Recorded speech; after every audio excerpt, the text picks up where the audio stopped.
한 주간 뉴스를 꼭꼭 씹어보는 시간 미디어 비평입니다. 오늘은 김원경 뭉클미디어 인권연구소장과 전화 연결돼 있습니다. 소장님 안녕하세요. 네, 안녕하세요. 네, 오늘 사안이 참 복잡해 보입니다. 네. 어떤 주제인가요? 미디어 오늘의 김예리 기자의 기사를 보고 사실 좀 놀랐습니다. 그래서 오늘 이 기사에 대해서 이야기해 보려고 하는데요. 네. 11월 19일에 보도된 피겨 아동학대 고발 보도가 아동학대 처벌법 위반이라는 제목의 보도입니다. 제가 개인적으로 공익제보자를 지원하는 시민단체에서 활동을 하고 있어요. 네. 그래서 유난히 이 내용이 관심이 가는 기사였고요. 또 제가 미디어 비평을 하면서 아동학대 보도에 대해서 여러 번 방송을 했거든요. 네. 그래서 이 이슈를 좀 깊게 다뤄보자라는 생각을 했습니다. 네. 어떤 내용인지 자세히 설명해 주실까요? 네, 한 초등학교 피겨스케이팅 선수가요, 2011년부터 2015년 사이에 자신의 코치에게 강습을 받다가 가혹행위를 당했다라고 합니다. 네. 근데 이 제보를 한 것은 이 피겨스케이팅 선수가 이제 어른이 돼서 지금 이야기를 한 거예요. 작년 12월에 자신이 학대받았다라는 사실을 언론에 공익제보하고 경찰에 해당 코치를 고소했습니다. 그래서 KBS가 올 4월에 코치의 피고소 사실을 보도를 했고요. 이 보도에서는 피겨스케이팅 코치의 아동학대 혐의가 10년 넘게 공론화되지 못한 건 스포츠계의 폐쇄성 때문이다라고 이야기를 했고, 예. 피해자를 도왔던 증인이 오히려 싸늘한 시선을 받는 등 문제가 심각하다라는 내용을 보도했습니다. 네. 그리고 KBS 말고 탐사보도 매체인 셜록에서 이 사건을 또 깊게 보도를 했는데요. 올 8월에 칼날 위의 아이들이라는 제목의 연속 보도를 시작을 한 거예요. 네. 이 보도에서 이 제보자의 주장, 그러니까 이야기들을 많이 담았는데요. 제보자는 당시 코치에게 주먹과 발로 폭행당한 것은 물론이고 목이 졸리고 가위날을 입안에 집어넣는 등 가혹행위를 당했다라고 했습니다. 네. 그리고 정신적인 학대에 해당되는 내용들도 있는데요. 보도에서 가명으로 처리된 이 제보자의 말 위에도 또 다른 추가적 피해자도 인터뷰를 해서 이제 다뤘어요. 그런데 그 내용을 보면 해당 코치가 엄마한테 말하면 손가락 발가락을 가위로 잘라버린다고 귀에 대고 말했다. 네. 이런 이야기도 있습니다. 사실 어린이들이잖아요. 그러니까 자신의 코치에게 이런 말을 듣는다는 것은 너무 충격이 되는 일이었을 것이라는 생각이 들어서요. 이 사건은 명백한 아동학대 사건이고 또 스포츠 폭력 사건입니다. 그리고 이 아동이 성인이 되어서 자신이 당했던 일을 폭로한 것이기 때문에 네. 이것은 또 공익제보 사건이기도 합니다. 네, 저도 이 보도를 본 기억이 나요. 네, 말씀하신 것처럼 KBS와 셜록에서 이 피해자의 네, 피해 사실을 다 보도하고 경찰에 고소를 했다는 내용도 보도가 됐는데 네. 어떤 게 문제가 된 겁니까? 미디어 오늘에서 보도한 핵심이 바로 그 문제가 무엇이냐인데요. 가해자로 고발된 코치가 네. 이 사건을 보도한 그 셜록의 보도 직후, 그러니까 8월 28일에 법원에 기사 삭제 또는 신상 정보 삭제를 요구하는 가처분을 신청했다라는 겁니다. 그리고 기사를 작성한 조아영 기자를 상대로는 개인정보보호법 위반, 스토킹 범죄의 처벌 등에 관한 법률 위반, 아동학대 범죄의 처벌 등에 관한 특례법 위반, 이런 혐의로 고소를 했다라고 합니다. 네. 조금 더 자세히 무슨 근거인지 살펴보면은요, 가해자로 고발된 코치의 실명을 보도한 것에 대해서 개인정보보호법과 아동학대 처벌법 위반을 적용해서 주장한 것이고요. 조 기자가 휴대폰 전화와 문자 메시지로 취재를 시도했고 네. 주소지로 방문해서 두 차례 공동 현관에 그 초인종을 누른 것이 스토킹 범죄에 해당한다라는 입장입니다. 셜록은 해당 코치가 언론 보도 등을 통해서 국가대표 코치로 알려졌고 빙상체육계 등에서 적지 않은 영향을 가진 공적 인물이며 보도 내용이 중요한 공적 관심사에 해당해서 실명 보도를 결정했다라는 입장입니다. 그런데 제가 지금 말씀드린 거는 미디어 오늘에 나온 보도고요.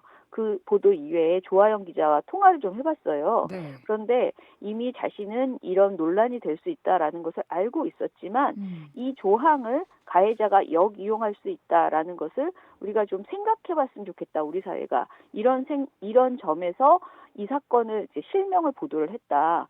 이렇게 이야기를 했습니다. 네. 그러니까 이 사건의 중대성, 공익성과 동시에 이런 식으로 계속 가해자를 밝히지 못하게 하는 이 법에 대해서 다시 한번 생각해보자라는 취지가 있었던 것으로 보이고요. 다만 가처분이 진행 중인 상황이니까 그 이후에 후속 보도는 보도하지 않고 있습니다. 그렇군요. 네. 보도 이후 가해자인 코치가 이 보도 내용을 둘러싸고 고소를 한 건데 네. 그러면 아동학대 가해자가 누군지 알아도 보도하면 안 된다는 게 법에 명시돼 있는 건가요? 네, 그렇습니다. 아동학대 처벌법 35조 2항에 언론사와 출판인이 아동보호 사건에 관련된 아동학대 행위자, 피해 아동, 고소인, 고발인 또는 신고인의 주소, 성명, 나이, 직업, 용모, 그 밖에 이들을 특정해서 파악할 수 있는 인적 사항이나 사진 등을 신문 등 출판물에 싣거나 방송 매체를 통해서 방송할 수 없다. 이렇게 규정되어 있어요. 예. 생각해 보시면요. 이렇게 한 이유는 아동학대 어린이의 인권을 보호하기 위해서예요. 네. 사실 대부분의 아동학대가 가족이나 가까운 사람들로 인해서 벌어져요. 그들이 음. 가해자입니다. 그래서 가해자를 특정하면은요, 사실상 피해자도 특정이 됩니다. 그렇죠. 따라서 아동을 보호하기 위한 강한 조치로 이런 내용이 실린 건데요.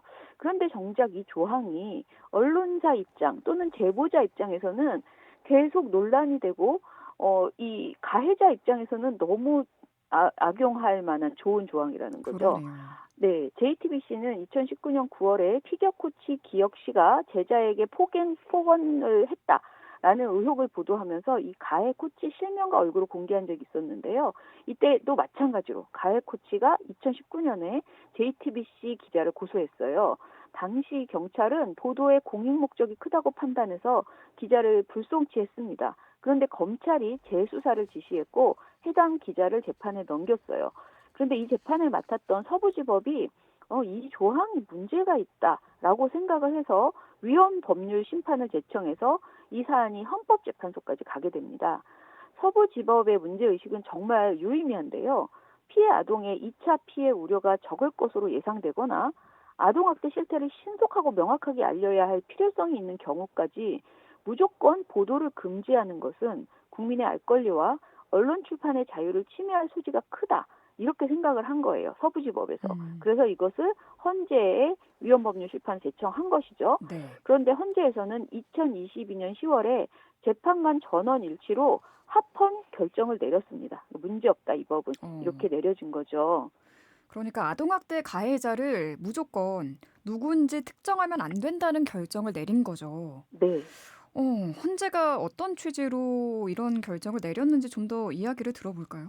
네, 당시 보도를 보면 헌재는 아동학대 행위자의 대부분은 피해 아동과 평소 밀접한 관계에 있어서 행위자를 특정해 파악할 수 있는 인적 상황 등을 보도를 해버리면 피해 아동이 2차 피해로 이어질 가능성이 매우 높다. 아동학대 행위자에 대한 인적 사항 보도를 허용할 경우에 네. 피해 아동들이 진술이나 신고를 자발적으로 포기하게 할 우려가 있다.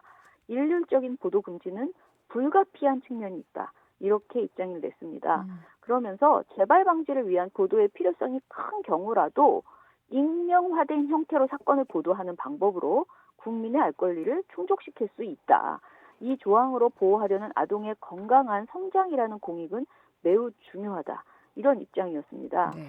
한마디로 피해자를 특정하지 않으면서 사안만 보도해라. 그래도 충분히 공익적 음. 목적이 달성된다.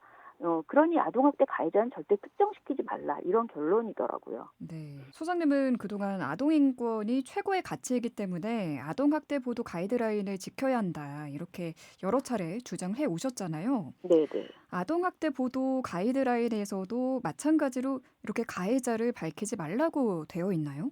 그럼요. 아동학대 언론 보도 권고 기준이라는 것이 있는데요. 이게 이제 법 조항들을 다 감안해서 만든 것인데 네. 거기에는 아동의 권익, 인권 존중, 그리고 2차 피해 예방, 사실 기반 보도라는 중요한 가치를 이야기하고 있습니다. 그중 2차 피해 예방과 관련된 상세한 내용 중에서 피해 아동, 가족, 신고자, 학대 의심자가 보복이나 2차 피해를 입지 않도록 음. 인적 사항, 이름, 나이, 직업 등을 보도하지 않도록 한다라고 적시되어 있습니다.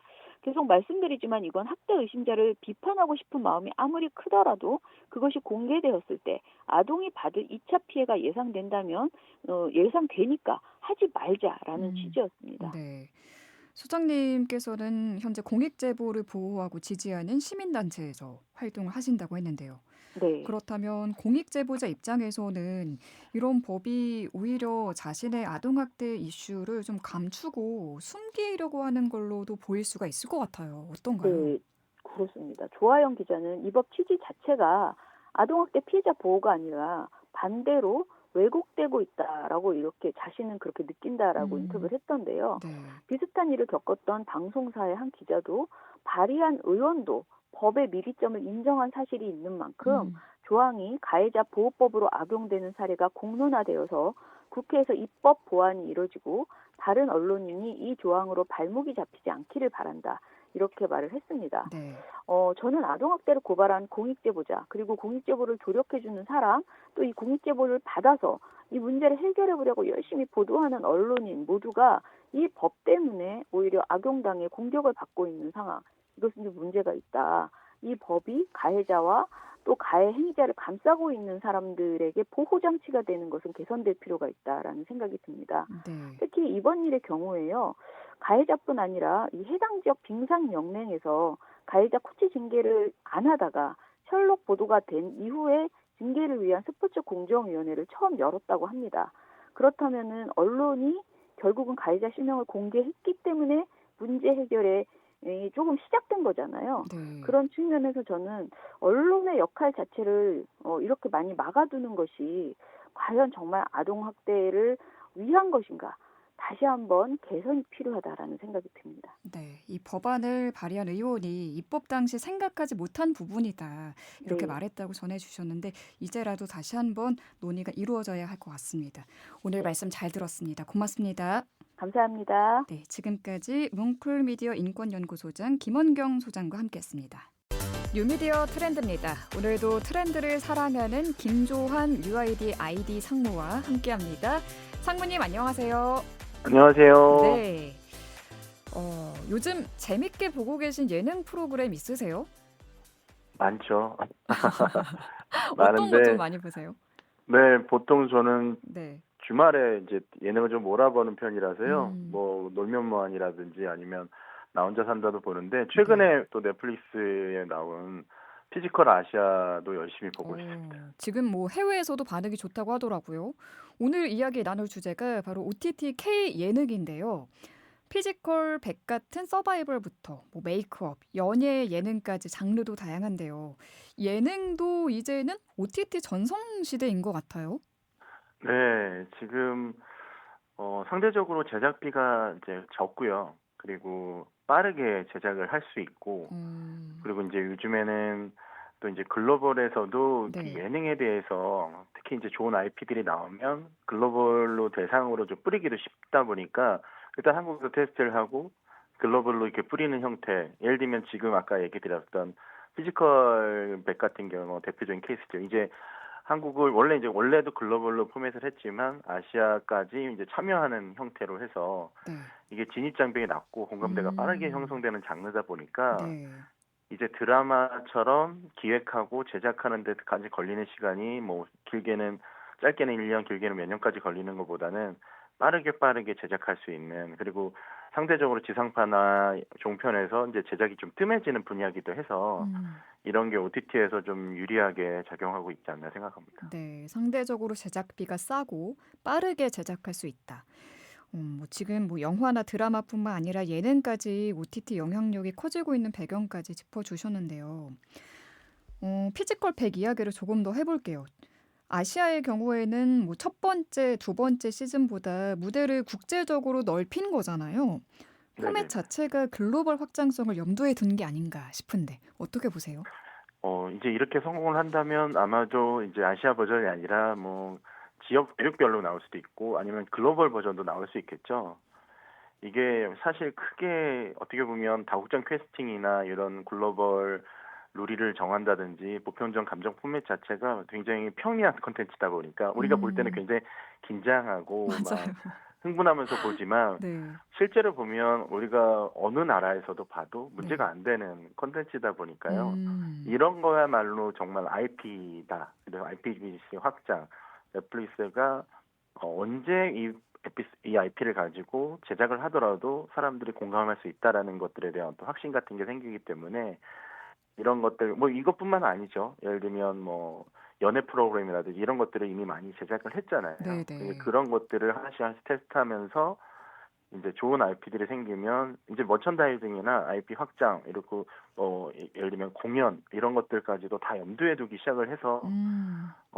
쉬운 거라고 생각하지는 않지만 네. 근데 어떻게 보면 상대적으로 빠르게 이제 런칭할 수 있는 이런 콘텐츠들이 많아지게 되는 게 아닌가 생각합니다. 그렇군요. 반면 지상파 예능은 뭐 편성, 심의, 광고, 각종 규제 때문에 위기다, 어렵다, 뭐 이런 얘기가 많은데요. 상무님이 보시기에 현재 지상파 예능이 겪는 가장 큰 한계는 어떤 부분일까요? 1차적으로 이제 편성 시간에 맞춰서 사람들이 시청하지 않는 게 문제고요. 아, 본방사수 예, 말씀하시는 건가요? 본방사수가 안 되다 보니까 음. 예를 들면 신규 프로그램 자체가 새로 런칭했을 때 알리는 데 들어가는 비용이 생각보다 많이 듭니다. 아, 네. 네. 왜냐하면 저희가 이제 어느 날 어느 시간에 뭘 한다는 건 어느 정도 알고 있지만 그게 계속 하고 있는지 음. 실제로 들어가서 본 적은 별로 없을 거예요. 맞아요. 그래서 우리가 보통 그런 예능조차도 OTT로 보거든요. 음. 그리고 이제 이미 제작비가 많이 올랐습니다. 이제 어. 많게는 뭐 한 4억까지도 예능이 이제 한 편당 제작비가 많이 올랐고 아무리 적게 한다고 하더라도 그러다 보면 이제 스튜디오 예능밖에 되지 않거든요. 네. 그러다 보면 결국 이제 대화하는 형식. 그럼 이런 콘텐츠들이 또 해외로 진출하고 해외 판매를 한다거나 이러기에는 또 어려운 부분이 많이 있습니다. 음. 그러니까 그러다 보니 드라마는 제작을 할 때 이미 해외에서 많은 러브콜이 와요. 네. 그래서 이런 거 예를 들면 해외는 어느 나라에서 수출해야겠다, 어야겠다 이러겠지만 네. 음악 방송이나 일부 예능을 제외하고는 해외에서 반길 만한 포맷이 방송사에서 만드는 건 많지가 않습니다. 그랬군요. 예, 그러다 보니 그러니까 보편적으로 제작을 하려고 하더라도 한국 시청자들을 또 따라야 되고 음. 또 트렌드에 민감하지 않자니 또 외면받을 수 있을 것 같고 음. 그러다 보니까 유행을 따르다 보니 비슷한 프로그램도 되게 많아지고 음. 그러면 또 이것도 카피 방송인가 이런 생각이 들면서 음. 사실 이 국내 지상파 예능들에 대한 어떤 호기심 같은 게 줄어드는 게 아닌가 이런 생각이 듭니다. 네. 말씀을 듣고 보니 지상파 방송에서 해주는 예능 프로그램들이 뭔가 이전에 봤던 것 같고 비슷비슷하다라는 생각이 자주 들었던 것 같아요. 그러면 OTT가 지금 압도적 강세인 지금과 같은 시점에서 지상파가 경쟁력을 가지려면 지상파만의 어떤 강점이 필요해 보이는데요. 지상파는 앞으로 어떤 방식의 예능 제작이 필요하다고 보세요? 결국에는 이제는 방송사끼리의 차별화가 아니라 OTT와도 차별화를 가져가야 되잖아요. OTT와의 차별화요. 네, 그리고 이제 OTT들이 이런 예능을 제작할 수 있는 이 이야기는 이제 글로벌을 바라보기 때문에 가능한 건데, 음. 그러면 이제 예능을 제작할 때 예전에는 자막조차 제작하지 않았었어요. 근데 이제 더빙이라든지 네. 요즘에 이제 AI 더빙이나 정부에서 이제 투자하는 부분도 많이 나오고 있다 보니까 네.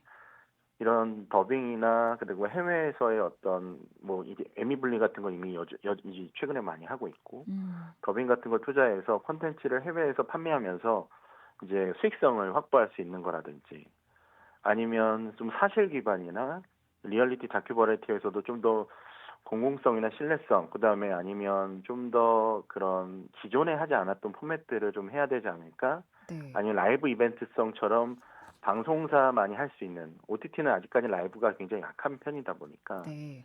그리고 사회적 메시지를 좀 결합한다든지 여러 가지 그러니까 지상파 다음이라는 것들이 뭔가에 대한 고민들도 필요한 타이밍이 아닌가 생각합니다. 지상파 다음. 아, 참 어려워 보입니다. 다시 좀 OTT 플랫폼으로 돌아와 보면 새로운 형식의 예능도 등장을 했더라고요. 뭐 넷플릭스와 디즈니가 매주 서로 다른 포맷의 예능을 요일별로 고정 편성하는 미드쇼 형식 예능으로 많은 반응을 얻고 있는데요. 앞으로 예능 시장 경쟁이 더 치열해질 것 같아요. 그렇죠. 근데 사실은 이것들이 방송사에서 편성이 될 만한 프로그램들이에요. 뭐 대표적으로 지금 나영석 PD의 케냐 간 새끼라든지 아니면 이거 욕이 아니라 그 세 명의 새끼를 먹는 네, 새끼를 먹는 것들 때문에 이렇게 얘기한 삼시세끼요? 거고, 네. 네, 삼시세끼의 그 확장판이죠. 그다음에 유재석의 최초 민방 예능이라든가 음. 디즈니 플러스의 이제 연애 푸드 리얼리티 포맷들을 보면 방송사에서 원래는 할 수 있었던 제작할 수 있었던 완전히 뭔가 방송사에서 할 수 없는 틀을 깨고 한 프로그램들은 아닙니다. 그러네요. 근데 이제 제작비라든가 네. 아니면 편성을 잡지 못해서 오히려 OTT에서 오히려 좋은 기회들이 생기는 것 같거든요.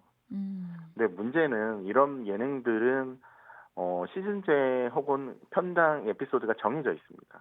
네. 그래서 이런 게 계속 많아지긴 하지만 우리가 예전처럼 뭐 무한도전이나 아니면 뭐 나 혼자 산다나 아니 1박 2일에서 느꼈던 매주 하는 방송처럼 가지는 못할 거라고 생각이 들어요. 음. 네, 그래서 오히려 이제 그런 부분에서 OTT한테 되게 적합한 거고 네. 주간 예능 시장까지 OTT가 이제 진입하는 그림이긴 한데, 네. 네, 어떻게 방송사에서 대응하느냐. 결국 이 프로그램들을 OTT에서 계속 제작하진 못할 거예요. 새로운 에피소드, 새로운 시즌들을, 새로운 방송들을 계속 만들긴 하겠지만, 네. 뭐 1년, 10년, 20년 하는 예능들은 나오지 못할 거라서 음. 그런 부분에 대한 어떤 차별화를 좀 고민해야 되지 않을까 생각합니다. 네. 지금 뭐 OTT의 예능 프로그램을 보면 좀 서바이벌 형식을 취하고 있는 게 많더라고요. 제가 관심 있게 본 기사는 K 샤머니즘을 결합한 예능을 준비 중이라고 하는데 어떤 내용인지 좀 소개를 해주실 수 있을까요? 글쎄요, 저도. 근데 이미 그런 뭐 네. 귀신이라든가 이런 소재들에 대해서는 심야괴담회 같은 프로그램도 있고요. 음. 그러니까 한국만이 갖고 있는 어떤 종교적인 거라든지 어떤 관습적인 거에 대해서 네. 관심들이 많다는 거는 최근에 케이팝 데모노더스라든가 음. 아니면 또 다양한 예능을 통해서 보인 부분이 있기 때문에 네. 네, 한국이 갖고 있는 고유의 그런 꼭 멋이 아니더라도 네. 예, 그런 부분에 대해서 관심들은 앞으로 계속 가질 거고 그런 거에 대한 발굴이 좀 필요하지 않을까. 특히나 이제 넷플릭스나 디즈니 플러스 같은 경우는 예능에 이제 더빙들을 많이 하기 때문에 네. 어느 나라에서도 한국 콘텐츠, 한국 문화를 이제 쉽게 접할 수 있는 환경이 되거든요. 음. 그래서 이제 다만 우려스러운 거는 좀 너무 자극적인 거라든지 네. 아니면 뭐 범죄 종교 이런 것들을 너무 부각시키는 것만 안 왔으면 음. 좋겠다 이런 생각들이 있습니다. 네. 오늘 쭉 말씀을 나눠보니 10년 뒤 한국 예능 시장은 어떤 모습이 될지 정말 궁금해져요. 지상파와 OTT 각자 강점을 살린 다극화 시장이 될 거란 전망도 나오고 있는데요. 앞으로 가장 크게 달라질 예능 산업의 변화 어떤 부분일까요?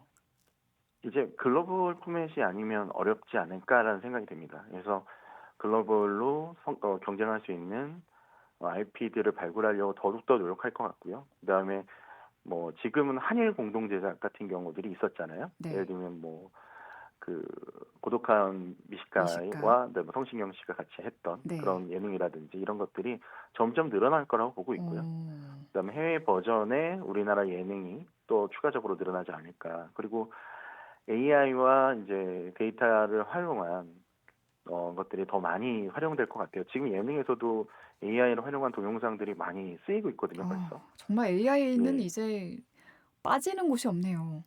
네. 그리고 지금 방송사도 그렇지만 OTT도 유튜브라든지 틱톡을 굉장히 많이 활용하고 있어요. 네. 그래서 이것들이 분리된 게 아니라 어디서나 언제 어떤 형식으로든 같은 예능들을 다양한 형태로 보일 수 있는 복합 생태계가 열리지 않을까 음. 생각을 하고 있습니다. 그래서 뭐 글로벌 데이터, 그다음 다플랫폼화가 되지 않을까 생각하고 있습니다. 네.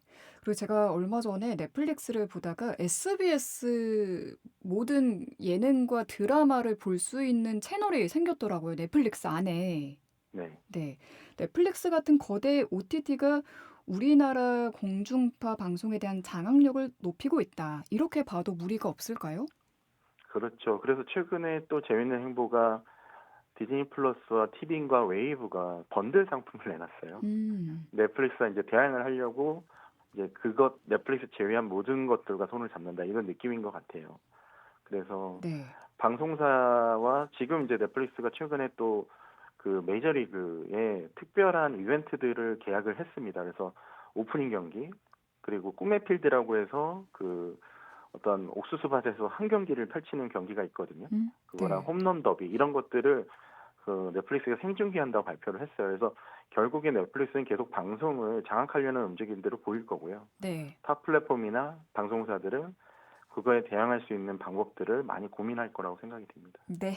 오늘 말씀 잘 들었습니다. 고맙습니다. 네, 감사합니다. 네. 지금까지 뉴아이디 김조한 상무와 함께했습니다.